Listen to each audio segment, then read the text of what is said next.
Meaning of chief. The word chief means 1.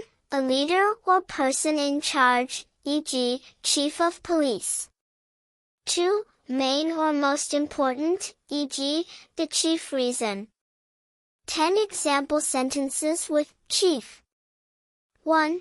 He is the chief of the fire department. 2. The chief reason for the delay was heavy rain. 3. Our village chief solves local disputes. 4. She was appointed Chief Executive Officer, CEO. 5. Honesty is his chief quality. 6. The tribal chief welcomed the visitors. 7. Pollution is the chief cause of many diseases. 8. The chief engineer inspected the site. 9. As the chief, he made the final decision. 10. Their chief concern is safety.